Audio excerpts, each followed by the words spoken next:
But it was so hard, and yet he kept getting up in the morning and taking a step forward, right? Which is one of the messages I learned writing this book. One of the lessons writing this book about these 5 astounding people who were made astounding. They weren't born astounding. Yeah. Crisis forged them into right. astounding individuals capable of doing a mighty thing. Right. It's not surviving in crisis. No, Forged in crisis. We don't want the freaking crisis. In crisis because you allow yourself to be made more stronger, more resilient, more courageous, right? More ambitious. Right. All these people accomplish these extraordinary ambitions because they are forged in crisis. So one of the things that's so important as a lesson is sometimes the most important thing you can do is get out of bed the next morning and take the next step, however small, right? History is made by these kind of daily choices. And Lincoln is a great example of this important aspect.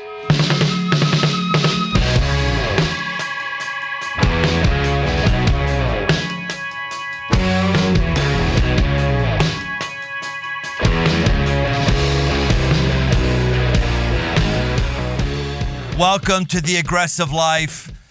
You don't have to know much about America to know that probably the most inspirational, if not influential person in all of American history is, my vote goes to Abraham Lincoln. So I kind of hit the jackpot when I've been sort of a Lincoln freak, and then I found a new little segment of a book. Who has been on The Aggressive Life before?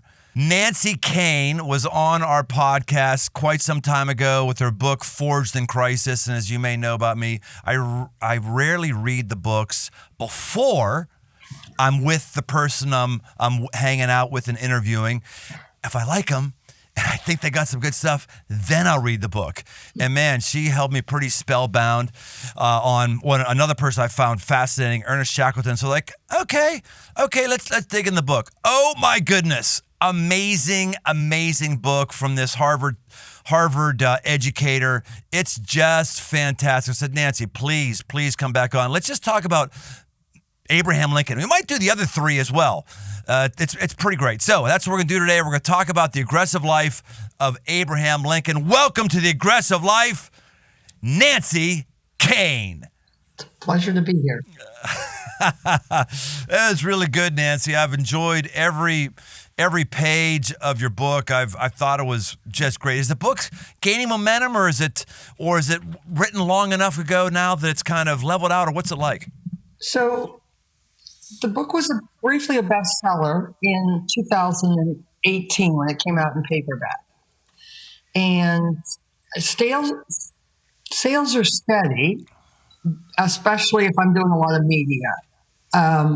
But it's quietly ticking along now here, about 7 years after the paperback version came out. Well, crisis is something that most people can resonate with because we've all had our bit of a crisis, right? I mean, I've got a unique crisis going on, just like you shared last time. You had a crisis that was punctuated by some cancer and stuff. I've got that in my family right now. Lib is dealing with it, and got some other stuff that we're going through. So, crisis is kind of part of the flavor of the day for most of us, and so it's a really sticky title with a lot of good stuff in it. So, Nancy, were you always planning on having Abraham Lincoln in the book, or did you get into the idea of Forged in Crisis? You said, I got to have Abraham Lincoln. Or what was the process for him getting the book? So I was not trained as a Lincoln scholar, as many, many American historians are. I was trained as a European historian. So I knew very little about Abraham Lincoln when I graduated with my PhD many years ago in history. And then in the early noughts, my life just caved in. My husband walked out, my father died, my mother collapsed, I got cancer. It was just a really rough couple of years. And in the early part of all these big life dominoes falling flat, it felt like on top of me, I didn't sleep very well. And one night, this is now probably 21 years ago, I reached onto my bookshelf near my bed and picked up a modern library edition of Lincoln's writings. And I just started reading. And the great thing about this particular book was it wasn't just his early speeches through, say, the last speeches he gave before he was assassinated in 1865. In between each writing or letter or speech, there were explanations. There was this wonderful kind of chronology. And the more I read, the more fascinated I became. But the thing that fascinated me most, Brian, and this is, of course, partly a function of where I was living emotionally at the time, was how much crisis, how much tragedy he dealt with. Right. Not just the tragedy of the Civil War and the countless deaths and if you will, just the huge number of men and women to a much less extent that were suffering in the Civil War. Women because they weren't serving on the front lines, but God knows there were plenty of female casualties in the Civil War. It wasn't just that. It was throughout his life. It was his mother dying when he was a child, right? And his father leaving him and his sister Sarah to fend for themselves while he went to find a bride, and the kids on the frontier. It was, his loss of people that he loved as a young man. And then as a husband and a father, he lost 2 sons. He and his wife lost 2 of their 4 children. There was just so much tragedy. And most of it came out of the blue. It wasn't, a long, slow-burning fuse that he had time to prepare for. I was so fascinated by how he kept on keeping on. And so it was that aspect of Lincoln that I really Velcroed, if you will, onto. And I think that made him such an important piece of that book, Forged in Crisis. Yeah, when I read it, that section of the book, as I said, I've done a fair amount of reading on Abraham Lincoln, but it really dawned on me, like, this guy really had a horrible life. Like his whole life was tough. He lost 11 elections or something like that. He gets, you think you get to the pinnacle of power, the presidency, and it was just tumultuous and people coming after him and dealing with a war. And we like to think, oh, I'd love to have a life like Abraham Lincoln. What we really mean is, I'd love to be famous. Yeah. We don't want what Abraham Lincoln had, which was a hard, difficult life of doing the right thing. Absolutely. I mean, it was so difficult in the White House at different moments, particularly, I think, in 1862 and 1864, which I maintain were the hardest years of the war for him, the hardest years of the war for a lot of people, particularly for Lincoln sitting in the center of it, if you will, in the mother lode or the ground zero of the war. It was so hard for him that friends, and he didn't have a great number of close associates. Lincoln, I think, partly because he had lost so many people as a young man, I think he held his emotional cards pretty close to his chest. He didn't have a lot of, intimate, shall we say, in terms of people he could talk to and get succor or comfort from. But several of his colleagues, including Edwin Stanton, who was the Secretary of War, were worried about him. They worried that he might take his life. They were worried literally about his emotional fortitude. Now, he never came. We don't have no evidence that he came close to trying to kill himself, anything like that. We have no evidence that he came close to collapse. Although when people would say, "You look really tired," or "You look awful, Mr. President," he would say, well, as he said to an old friend, well, I suppose I must die someday. Or the tired part of me is deep down inside where no one can reach. So it was so hard. I think in so many ways, it would have broken many, many other people. It didn't break him, and history is the better for him. The United States history is, and the world history is profoundly changed by his fortitude. But it was so hard, and yet he kept getting up in the morning and taking a step forward, right? Which is one of the messages I learned writing this book, one of the lessons writing this book about these 5 astounding people who were made astounding. They weren't born astounding. Yeah. Crisis forged them into astounding individuals capable of doing a mighty thing. Right. It's not surviving in crisis. No, forged in crisis. We don't want the freaking triumphing crisis. in crisis because you allow yourself to be made more stronger, more resilient, Yes. more courageous, Yes. right? More ambitious. Right. All these people accomplish these extraordinary ambitions because they are forged in crisis. So one of the things that's so important as a lesson is sometimes the most important thing you can do is get out of bed the next morning and take the next step, however small, right? History is made by these kind of daily choices. And Lincoln is a great example of this important aspect. Where do you think someone like him gets that from? I always wonder, he was forged in crisis that made him who he was, but what separates a person like him from the average unmotivated loser who just complains the first time a couple things go wrong and they don't, but what he kept going. What is it? Is that a strand of DNA? What is that? I don't think it's, I don't think it's nature. I think it's much more nurture. I don't think leaders are born into greatness. I think they are made into greatness. And they have to make a covenant with themselves that they're willing to do that, right? They're willing to change. They're willing to grow. They're willing to steel their core muscles and move through the storm. But I think one very important aspect in relation to your question and your general question, why didn't he just sit home and eat cornflakes or whatever, eat corn pudding, and I don't know, watch the deer leap around in the log cabin or whatever. I think one critical differentiator is that he found a worthy mission. So Lincoln's mission for a lot of his young adult life into middle age is largely one of political advancement. Right.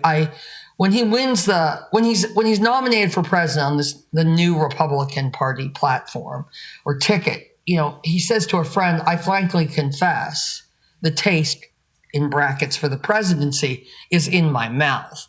So, his longtime legal partner, William Herndon, once said Lincoln's ambition was a little engine that knew no rest. So he had this great ambition that I think powered him through the early attempts at politics. The state legislatures involved he was elected to the state legislature a number of times in Illinois, right through an attempt to win the Senate seat, 2 different attempts to win the Senate seat in Illinois, and he loses to Stephen Douglas in this very, very famous second attempt in the 1850s, all the way to the presidency. I think he wants fame. He wants to be admired by people as a politician, but I don't think it's until he gets to the White House, right? When God wants to punish you, he answers your prayers.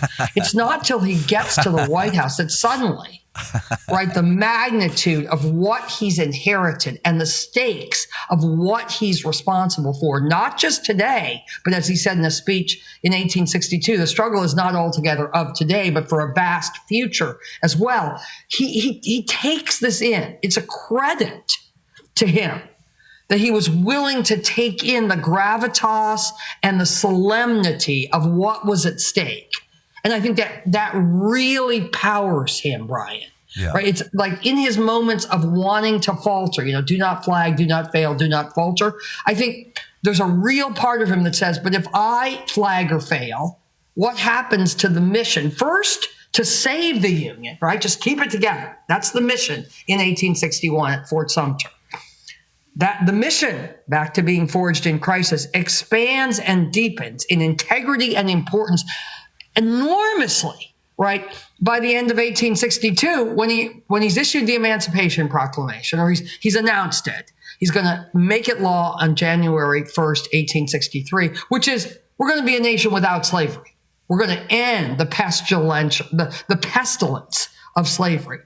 And so, again, a man who wanted to be a savvy politician, and that was the end of the story, would never have taken the much bigger step to say, we're going to end slavery and get rid of this cancer on the American experiment for good. And so that's a great example of both Lincoln being forged, how he changed, but also I think of then what carried him through some of the hardest parts of the war after the beginning of 1863. I've got to do this. I can't flag, or my God, the country, slavery will remain. The country may be split in two, and this will be awful. So the mission is part of the answer of how he went on. Brief history lesson for some of us who may have forgot or didn't learn this in school. Emancipation Proclamation, when he proclaimed slaves emancipated, wasn't something that happened before the Civil War that initiated the Civil War. It happened towards the end of the Civil War. And what would you say, Nancy, that some people would say that was just a politically expedient thing for him at that point? He's trying to speed up the war and enlist slaves in the cause to fight. So it really wasn't that big of a deal for him. That it wasn't that high of a moral move, the Emancipation Proclamation. I think Lincoln is canny, savvy, shrewd person, leader. I mean, as all great leaders are, right? They don't come in just kind of a big box of integrity with a bow of virtue on them. There's a lot of other stuff that goes into leading. Yes. And I do think there's political exigency, right? Political canny involved in the Emancipation Proclamation. For one thing, he issues it partly to keep France and England out of the war on the side of the Confederacy, because the Confederates, Jefferson Davis, the head of the Confederate States of America, would love to bring Britain or France into the war to support the Confederate cause, right? Financially, perhaps with goods and other, maybe even with men. But there's a very strong anti-slavery movement in Britain at the time and in France. And once Lincoln issues the Emancipation Proclamation, well, we're done with that possibility. I think a second piece of the pragmatism here. Wait, hold on. Why are we done with the possibility of England coming in from the Emancipation? Because once the war has been declared with the Emancipation Promulgation, the announcement of the Emancipation Proclamation in September of 1862, it'll become law January 1st, 1863. But Lincoln announces it. Yeah. Announces it in mid-September, I think it's September 22nd, 1862, after a very bloody Union victory at a place called Antietam, which many of your listeners will recognize that battle, bloody beyond belief, like so many in the Civil War. After Lincoln announces this, the war becomes a war not just to save the Union, but to transform the Union and end slavery by ending slavery. And Britain, with a very strong abolition movement that's already outlawed the slave trade in like 1809, says, we're not climbing into alliance with the southern part of this country that wants to keep slavery alive. Fascinating. I've never connected that. Nancy, absolutely. That's why you're a Harvard-trained person. And Lincoln knew it. Like, he's brilliant politically, right? He's canny. Dropping words on me I don't know. He's got to end that threat. That's awesome. Wow. Dropping words on me I don't know, like exigency. Yeah, telling me stuff about Lincoln and history I don't know. Amazing. Function of necessity, right? Fascinating. So that's a piece of it. The war is proving bloody beyond belief. So just to give your listeners, a tiny piece of this. At the end of the Civil War, the casualties, and deaths, right? It's one number. For both sides will total over 1.1 million people. Okay. Now here's the kicker. The population of the United States in 1865 is about 34 million people. So if you think of this proportionately, 1/34, you end up with a number called 3% of the population of the United States is killed or wounded in the Civil War. Now, that number today would be 9 million people, to put it in perspective. Well, so that's how bloody this war is. And it's like mostly men, like wham, wipe out the men. Mostly men, and they're just dying by the thousands per day in many of these battles. So Lincoln, the Union Army, like the Southern Army, the Confederate Army, needs men. They need manpower. So another important piece, you alluded to it in the question of the Emancipation Proclamation for Lincoln is, we're going to enlist black soldiers. We're going to enlist black soldiers. And this is going to be an important part of the power, the resources that the Union Army has to fight the South. And indeed, it's incredibly important. Here's another really telling fact about this fascinating person and this fascinating and bloody. Take your time, Nancy. War. Take your time, loving every minute. Just tease it out. Go. So black soldiers, right after January 1st in 1863, black Americans in the North enlist at 20 times the rate of white soldiers, 20 times. Jeez. And almost immediately, Union commanders, now General Grant, whom we all know as the commanding general at the end of the war on the Union side, was not yet in command of major forces. He wasn't yet the head man of the Union Army. But he, like many other Union generals, is incredibly impressed by black soldiers. And the reason I'm mentioning this is because Lincoln didn't see, this gets now back finally to the question about, was the Emancipation Proclamation purely pragmatic, or is it, does it have more of a virtue halo around it? The answer is it's both. What happens as Lincoln gets word of the bravery of black soldiers, this will continue throughout the war, is Lincoln starts rethinking his ideas about black Americans. So his own commitment to the Emancipation Proclamation and what after the war, before Lincoln dies, after the war has clearly been won, but before Appomattox, the last major battle of the war in April of 1865, Lincoln will put a huge number of political eggs into what's now known as the 13th Amendment of the Constitution. This is January of 1865. For your listeners that get interested in Lincoln, let me strongly recommend Steven Spielberg's movie from 2012 called simply Lincoln, which is all about the passage of the 13th Amendment. And Lincoln himself, this is back to your question, becomes incredibly involved in working for this. And the part of him that's working for it so hard isn't just the shrewd politician who knows how to gather votes and lobby, right, people. It's the man who has been changed by the Civil War, a man who grew up without any kind of real vision for equality between blacks and whites. He didn't think black Americans were equal to white Americans when he became president, but he was forged into a very new, emerging, and what we would call much more virtuous or progressive view of black Americans and their relationship to white Americans in the crucible of the Civil War. And so the Emancipation Proclamation becomes a doorway for Lincoln to learn more about himself and to become more and more committed to an equal society that was just inconceivable that this would happen before he went through so much of what he went through as president. Another example of the forging. Yeah, that's a really good discussion point, probably. Though I'm taking notes left and right, Nancy, things I want to bring up with you. But yeah, I have a friend of mine who's far more liberal than me.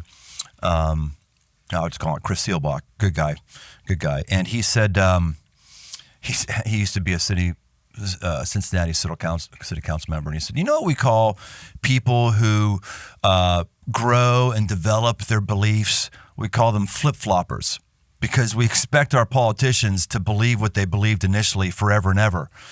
But that's kind of what you're talking about when we shouldn't. We should allow human development, and I'm actually growing and altering my convictions.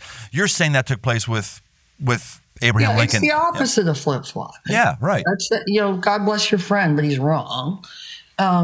It's not flip-flopping. It's the growth of an individual, from the inside out, towards a more worthy and virtuous way of being. Yeah. Right?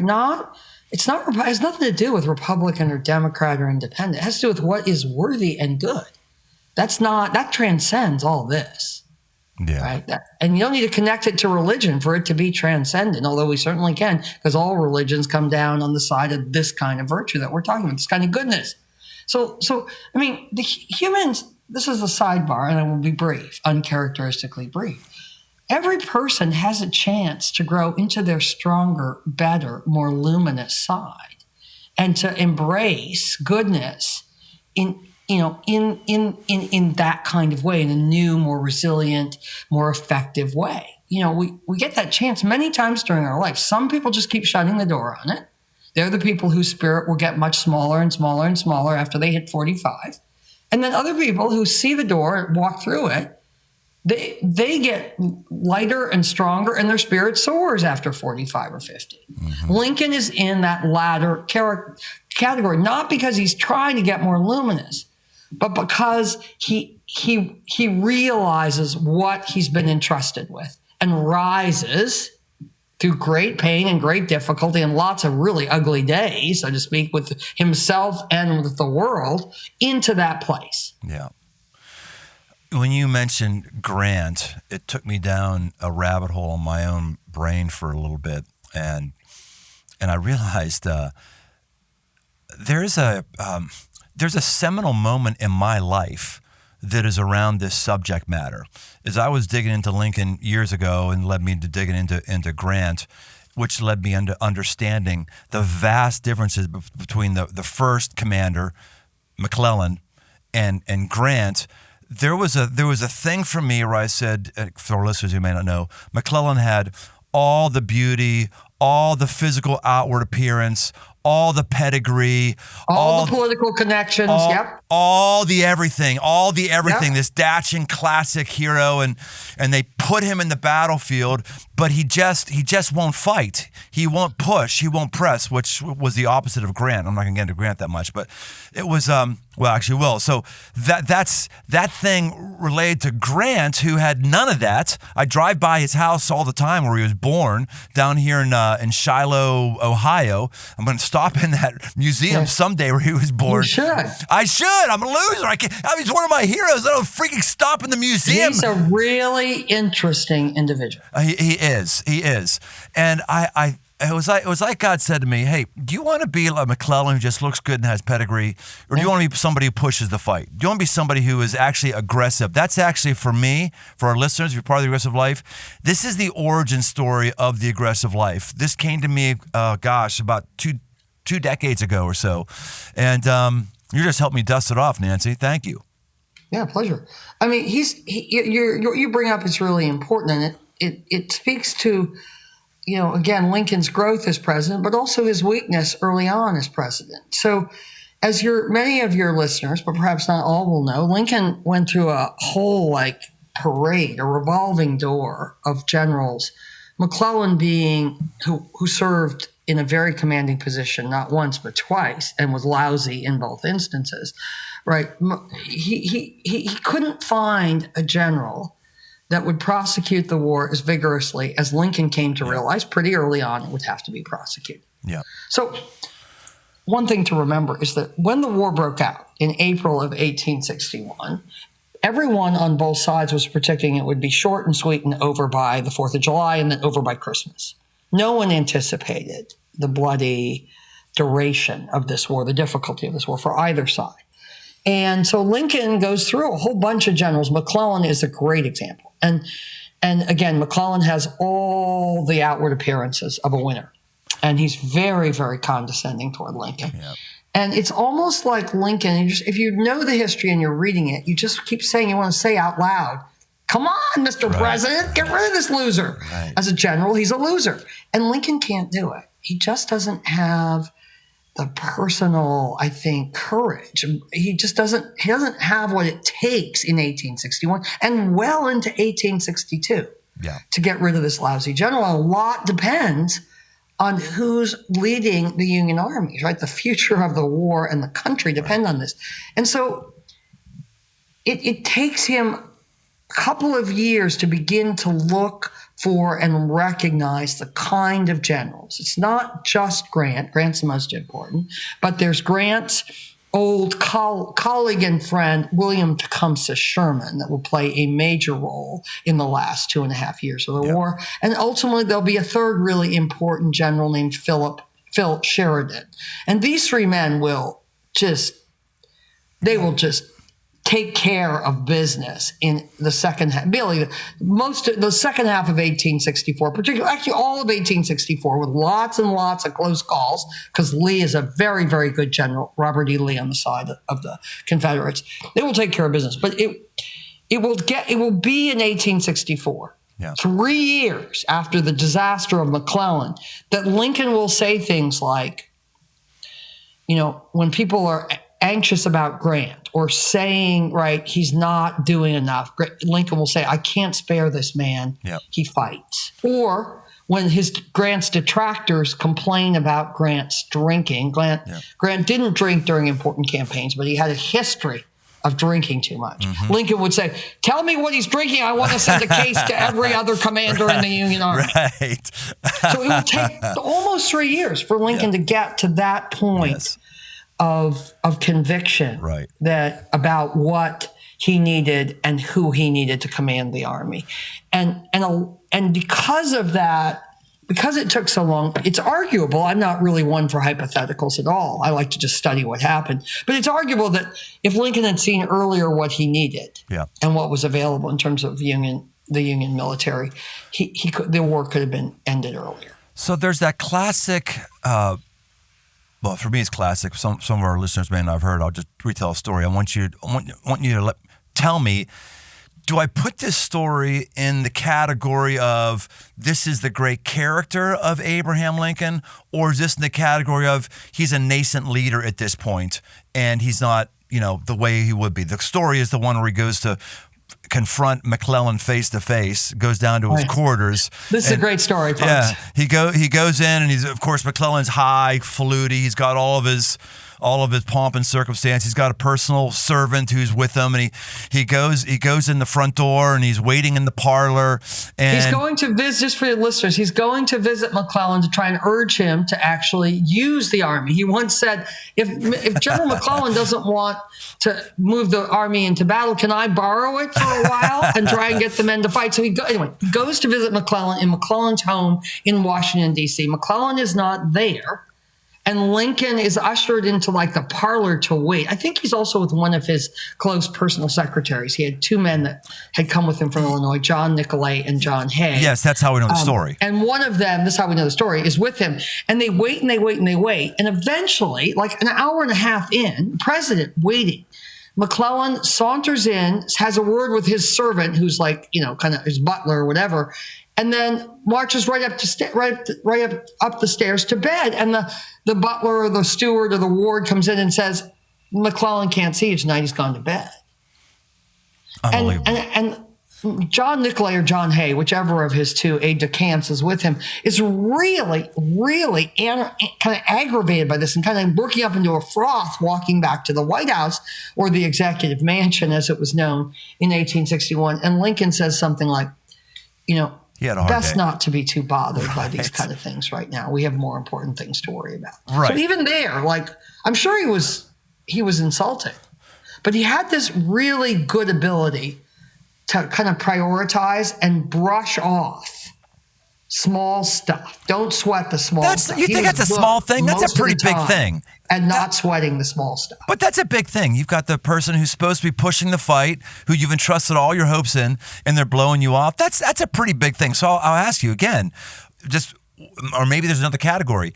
Is this a part of Abraham Lincoln's character? He's not upset about it. Or is this like me, who my consistent weakness of all the many, many people who've worked for me, a consistent again and again and again, the crisis I avert is releasing people when they should be released.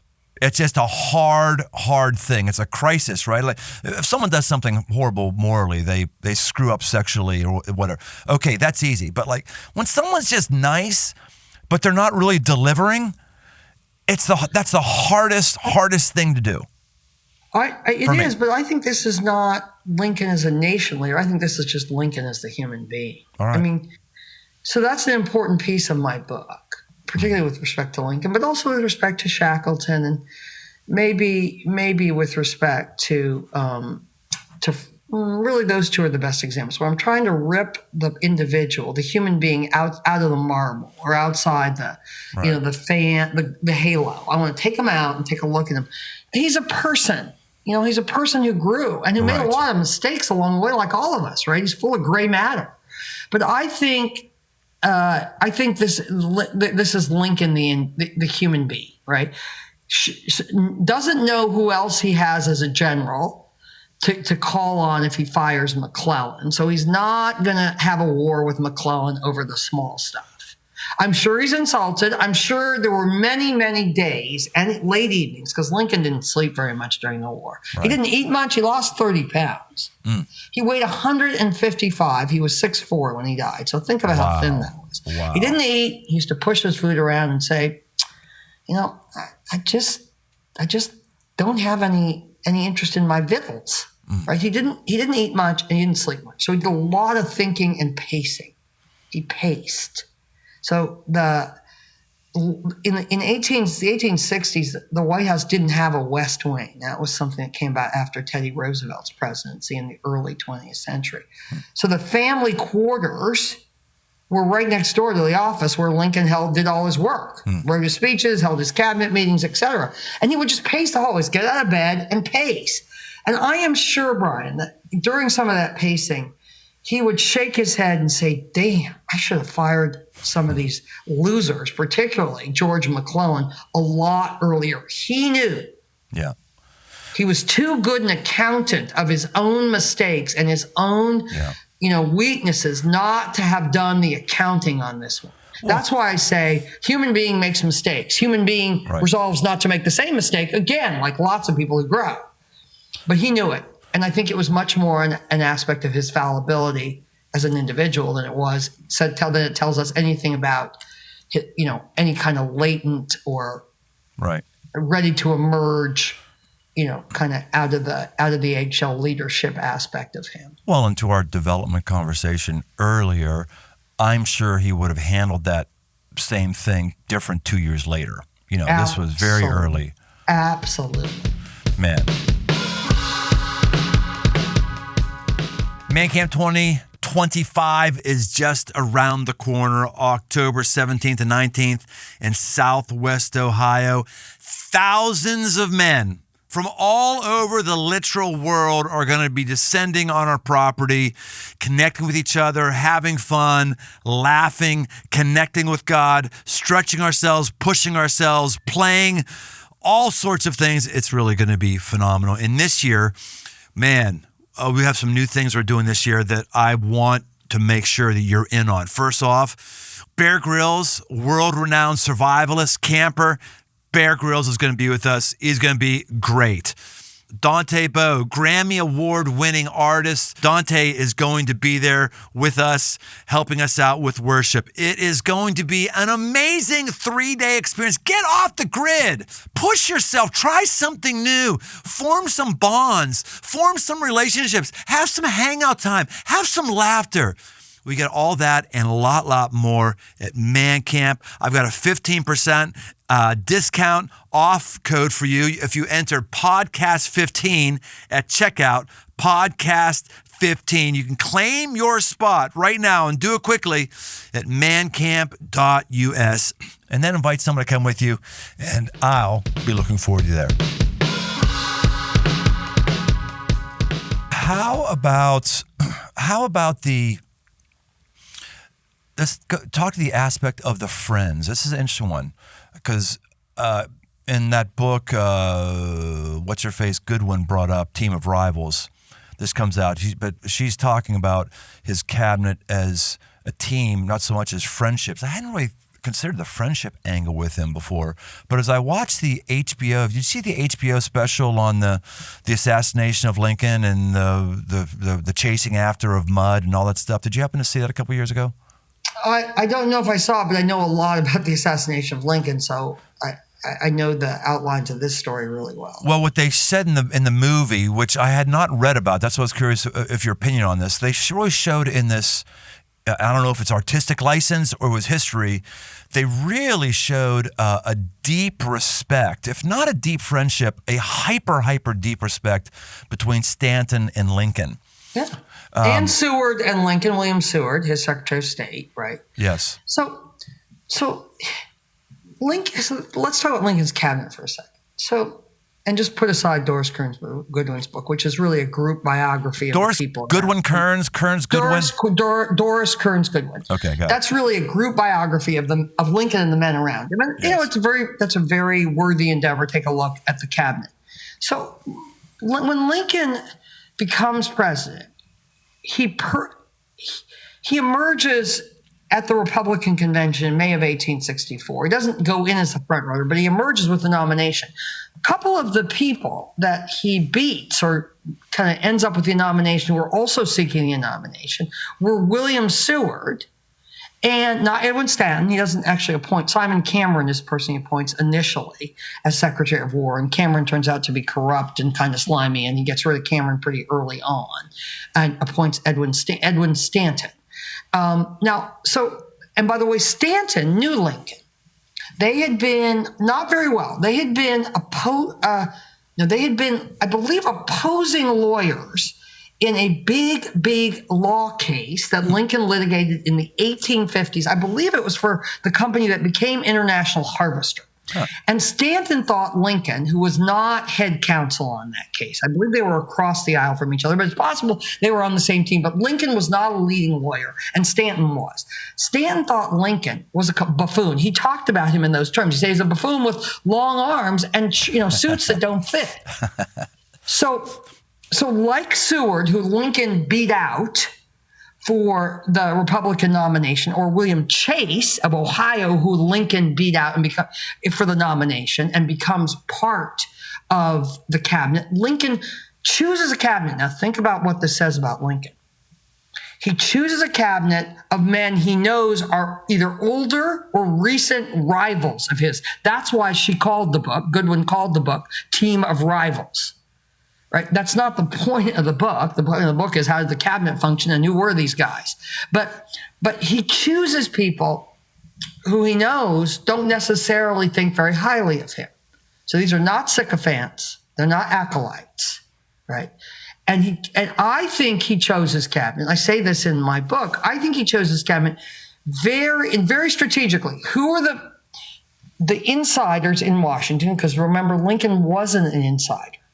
He hadn't been in the House of Representatives since 1848. So he didn't have a lot of Washington experience. He's now in the center of Washington. He chooses men that know the system really well, right? And if these are people that were rivalrous with him or once wanted to beat him at something, so be it. And he does this in many different respects with his cabinet. Seward, a guy named Montgomery Blair, who becomes Postmaster General, a whole host of folks that have no love for Lincoln, but know the levers and the pockets of power in the nation's capital. Most of whom come from storied families, not Lincoln's family, right? Off the frontier. So I think it says a great deal about Lincoln's strategic savvy. I need this knowledge. I need the people that are going to help me make decisions to have that knowledge and offer it to me. But then it says something, and this will get us back to friendship, about some kind of deep seedbed of self-faith in Lincoln, that he could not only bring former rivals into a group of men that would become his allies, but he could, in a sense, forge them, forgive my overuse of that term, into an effective group, right, that's going to work together. He didn't know Civil War was coming, but he had hints of it by the time he's choosing his cabinet, because the South was Confederate states were beginning to succeed. South Carolina had already succeeded, right after he gets elected, et cetera. So I think that's a really important piece. His strategic savvy, his sense of self-faith, and then here we go, Brian. Over the first couple of years of the war, particularly over the first year, not only did this cabinet become an effective functioning group or team of rivals, but a lot of these people come to think very highly in a personal way of Abraham Lincoln. Seward gives Lincoln a couple of kittens, and Lincoln, who loves animals, right now, he shot I think he shot a deer. I should remember what animal it was when he was like 8 or 9 years old. His father put a rifle in his hand. He was so scarred by that experience of taking life that he never shot a gun again, shot a rifle again in any game. So he loved animals. So he had these kittens he would carry around. So Seward, Stanton, Chase, Blair, all these different members of his cabinet become what they consider friends of Lincoln. They like him. He tells funny stories, has an impeccable sense of timing. When he hired Stanton had this reputation for being, very, very active. One of the reasons that the war is won on the Union side is because of how Stanton very, very brilliantly administered the War Department. It's called the War Department, not the Defense Department at that time. And Stanton was super active, right? Lincoln is much more phlegmatic. His mind, I think, worked very fast, but he presented himself as, shucks, let me tell you a story. So when he appoints Stanton, he says to a friend of his, I think it was someone on the cabinet, maybe a colleague, Lincoln, not clear Lincoln considered all these people friends. He says, yep, Mr. Stanton reminds me of that preacher that was so active and so energetic that his parishioners had to put stones in his pockets, right, to keep him from hopping and jumping up and down, right, at the pulpit. We may have to do that with Stanton, but I reckon we'll let him hop around for a while first. Like this great sense of humor, this ability to detach himself and say something that endears himself to all the people around him. And even though Stanton had called him a buffoon, so Stanton becomes, as you said, implied in your question, one of his greatest admirers. And he's the one who says, I'm pretty sure of this, at his deathbed on April 15th, 1865, now he belongs to the agents. Seward becomes a great admirer, thinks very dearly of Lincoln. It is less clear to me that Lincoln thought so closely of all these people. I think Lincoln kept the world, his wife and his remaining son at home, Tad, Thomas Lincoln. I think he kept those people he was close to. I think he kept the rest of the world, even his old dear friend from Illinois, a guy named Joshua Speed. I think he kept most of these people at arm's length. He just didn't want to risk intimacy unless he absolutely had to. Yeah. When I think about Lincoln's death, there's a number of ways I've gone with it before, but your book, again, the title, Forged in Crisis, as in we are forged by crisis. Crisis forges us and gets us ahead. And all of us, and Christians, my day job as a pastor, Christians are like as soon as crisis comes, oh my God must not love me. Oh no, God must not be real. Oh, what Bible are you reading? Yeah. No, it's like you have to be faithful in the midst of crisis, and it's going to come. Jesus says to worry about tomorrow's troubles. He doesn't say, because it's coming tomorrow. He's implying he's saying, hey, because if you're just a nice, good little Christian boy, Christian girl, you're not going to have trouble tomorrow. No, because it's coming. But don't worry about today. Let those worry about stuff. So when I think about Lincoln and his troubles and the crisis and the end of his life being taken there in Ford Theater, I before always used to think about the question of what would have happened if he had lived from the standpoint of would we as a country have gotten further along racially if Grant didn't have things mucked up by Andrew Johnson. Could Grant have made for a better transition and kept some of the horribles? I don't know. It's an interesting philosophy question. But here's the one that your book kind of brings to me is we had a battle-tested, forged leader who was set up for his greatest days of leadership as a result of the crisis, but boom, it just ended immediately. Man, what impact do you think that had on America that our most qualified and competent leader, at least at that moment, was now out of the pocket? So I think, there are a few other American presidents or close to being presidents who I think had the same kind of their untimely deaths had the same kind of impact on the country. It's a profound impact. Let's go to the first part of what you just said. He was tested. Yeah. His confidence was high. Mm-hmm. Right, his sense of purpose was sharp and focused. He intended, as you know, some of your listeners may not know, but he intended a gentle and forgiving peace, right? He said to Grant at Petersburg, which was this terrible battle that Grant was just stuck in through a lot of 1864.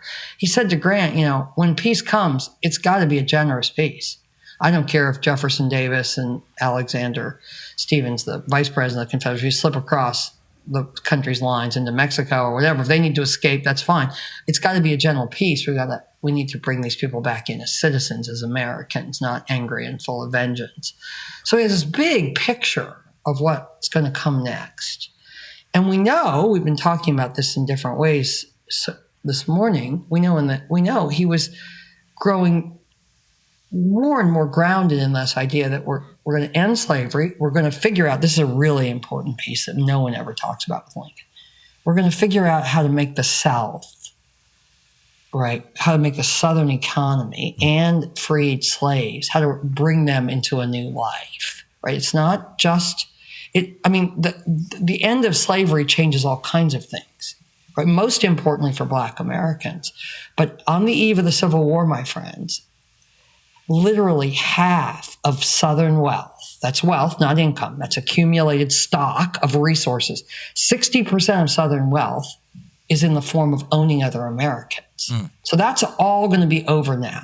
So Lincoln is working hard on a transformative plan of Reconstruction. I hate to use that word because we don't know what it means, because no one writes about what Lincoln wanted to do. He wanted to do something very significant, transformative for the country, to bring white Southerners back into the Union, to educate and employ formerly enslaved Black Americans, whom he intended to give the right to vote give them the right to vote. Let me come back to that in a second. So he was working hard. He was such a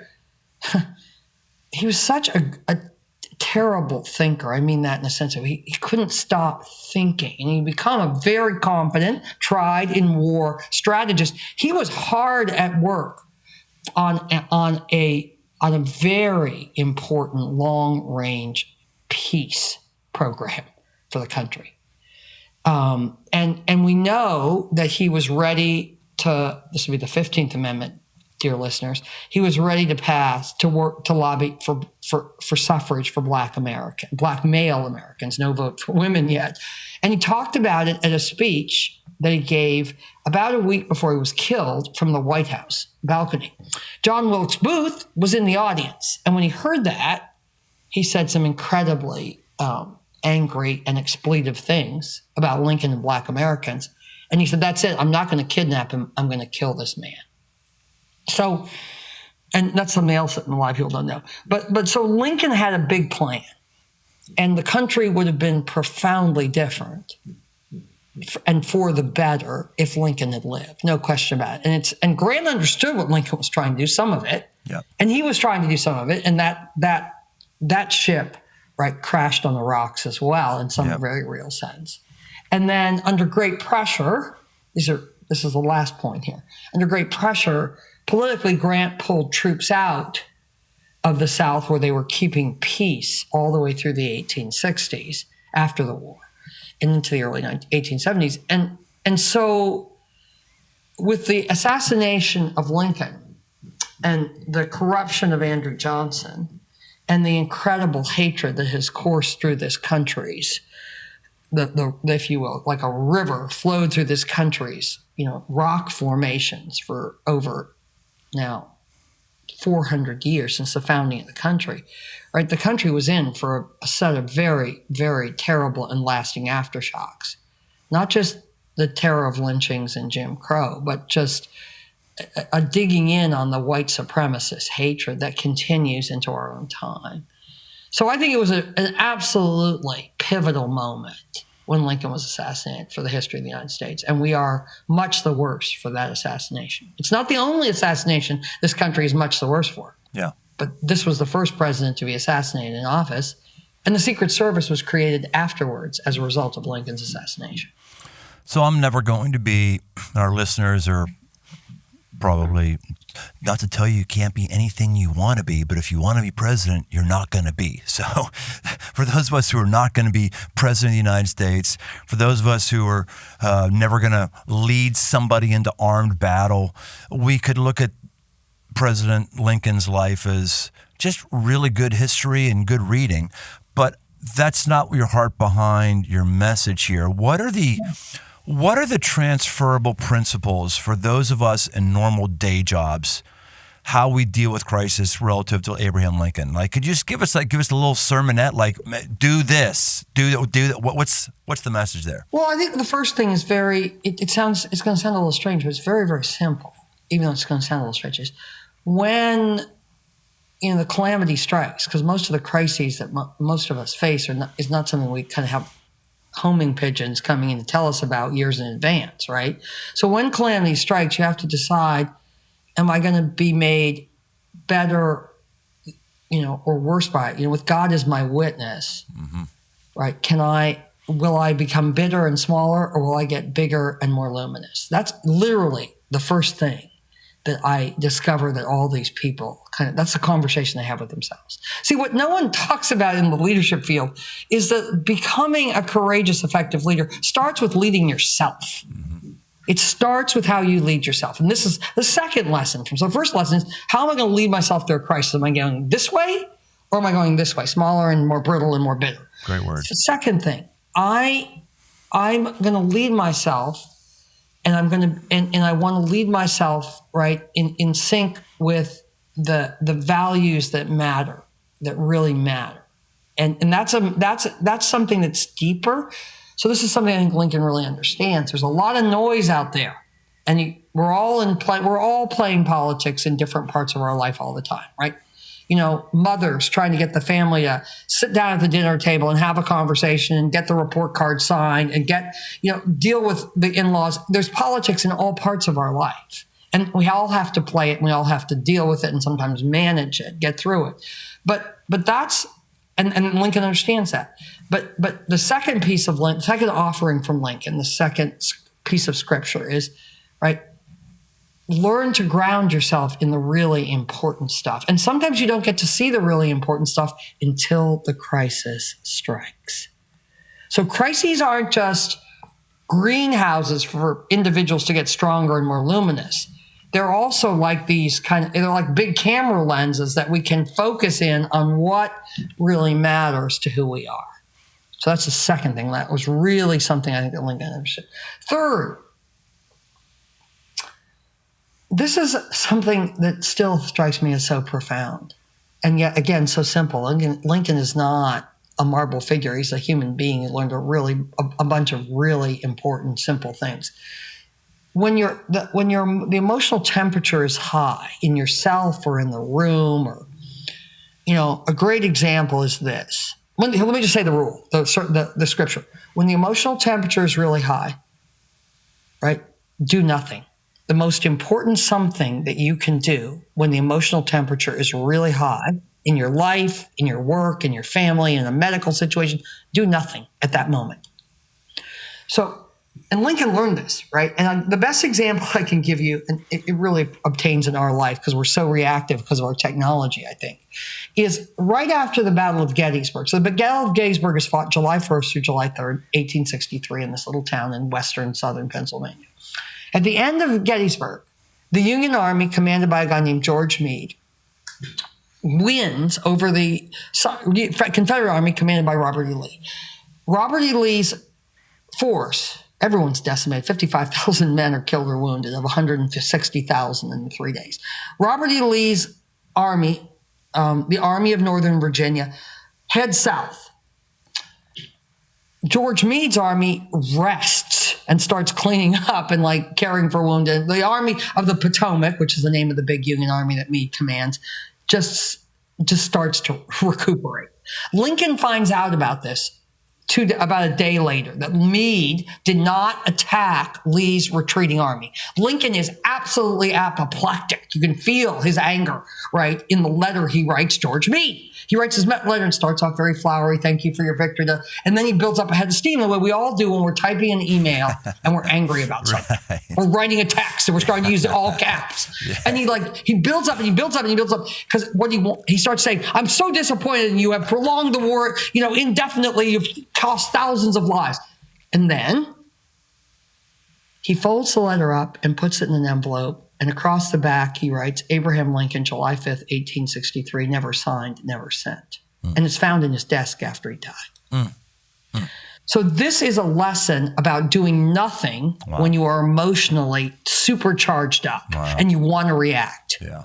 Right? It was almost like he wrote the letter, got rid of the steam, and then had the good sense not to do something destructive by sending it. And why would it have been destructive? Because in July of 1863, he didn't have another general in the damn wings. Mm-hmm. He didn't have another good guy to call up. So he couldn't alienate Meade. So do nothing when the temperature's high. Take a breath, sleep on it, put it in the drafts folder, whatever it is. And let me offer one more, and I don't want to kind of monopolize this, but one more really important lesson.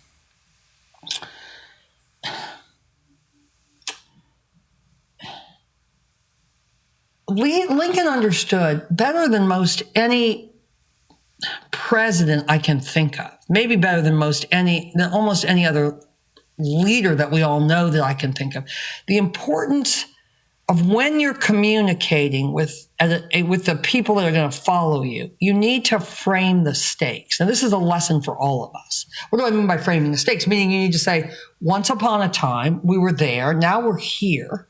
This is where we came from. This is where we live and what the crisis is.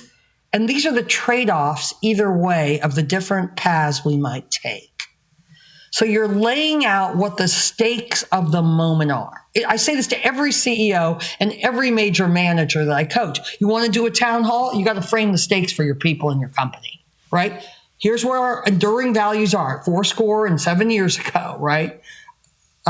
We set forth upon this continent a new nation, conceived and liberated, right? That's what the Gettysburg Address is, but that's what all his speeches are. This is where we came from. This is what our founding principles or principle is. This is where we've arrived. This is what we face. We can do this or we can do this. And there are always trade-offs. How do we make a choice that honors the trade-offs that are in sync with who we are and where we came from? So important. Yeah, that's good. That's excellent. Nancy, this is... Man, it's great.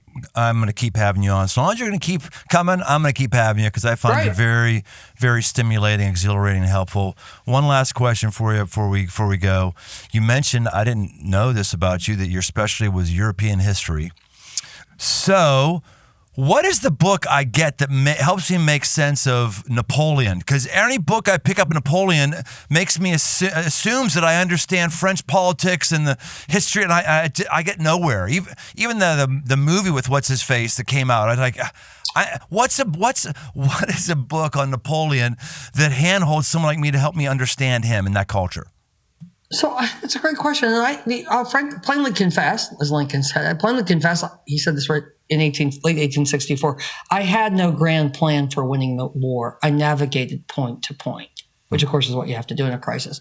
I plainly confess, I don't know what the best book on Napoleon is. I think the most logical book is probably a book about English and French war in the late 19th and early 20th century, late 18th and early 20th century, late 1700s and early 1800s. I think that's probably going to steer you the best way because that'll place Napoleon and his ambitions and his military activity or military experience in the context of this ongoing, almost constant war that Britain and France were engaged in, beginning literally in about 1700. It's 125 years of war, punctuated by moments of peace. But the number of years at war add up to about the same number of years at peace. So let me do some thinking and I'll let you know, Brian. That'd be great, Nancy.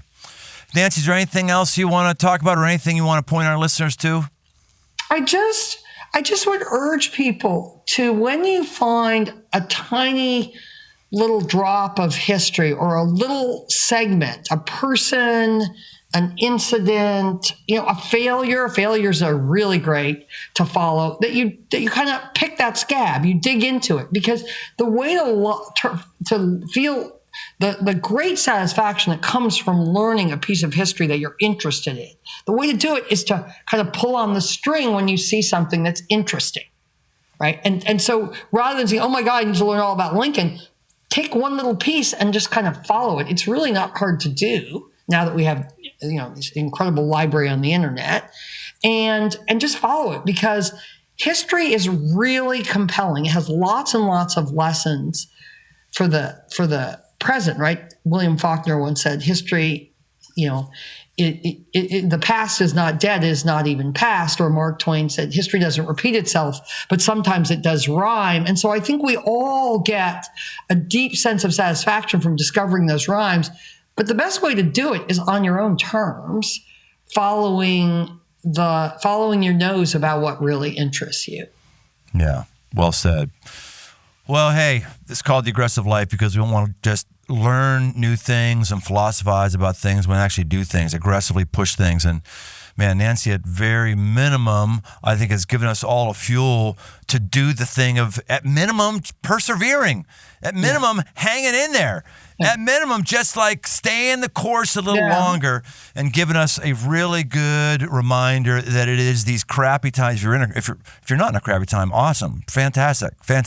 But when you're in a crappy time, this could be the thing that's forging you for a better future. Well done, Nancy Koehn. We'll see you next time on The Aggressive Life. Thank you, Brian. Thanks for joining us on this journey toward aggressive living. Find more resources, articles, past episodes, and more at briantome.com. My new book, a 60-day devotional called The 5 Marks for Man, 60 Days to a Powerful Life, along with all the other books in the 5 Marks library, are open right now on Amazon. Be sure to leave us a rating and review wherever you listen to your podcast. Then send an email to dirt, that's dirt, at briantome.com to get a free Aggressive Life sticker. Find more on Instagram at Brian Tome. The Aggressive Life is a production of Crossroads Church, Cincinnati, Ohio.